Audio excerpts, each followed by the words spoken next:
Hello বন্ধু, এবার আমরা চলে এসেছি দেখো 26 নম্বরের অঙ্কটিতে। এই অঙ্কটি আমি করব একদম পুরো শর্টকাট নিয়মে। -12 -8 -9 -5। দেখো 7 থেকে যদি আমরা 2 বাদ দিয়ে দিই তাহলে হয়ে যাবে আমাদের 5। তাছাড়া যেরকম আছে সেরকমই 12 8 -9 থেকে আমরা যদি 5 বাদ দিয়ে দিই তাহলে হয়ে যাবে 4। 8 থেকে 4 বাদ দিয়ে দিলে হয়ে যাবে 4। এবার 12 থেকে আমরা যদি 4 বাদ দিয়ে দিই তাহলে পরে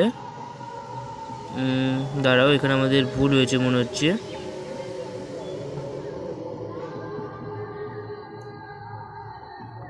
চারে একটা 4 এখানে হবে আমাদের।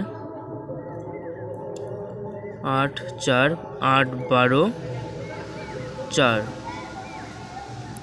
হ্যাঁ, তাহলে এখানে আমাদের হয়ে যাবে 8। 12 থেকে 4 বাদ দিয়ে দিলে হয়ে যাবে 8 = 0। এটাই হলো আমাদের অ্যান্সার। দেখো সুবিদ্যাস বইয়ের অঙ্ক এটি আমরা করছি সরলীকরণের। এটাই হয়ে যাবে আমাদের অ্যান্সার।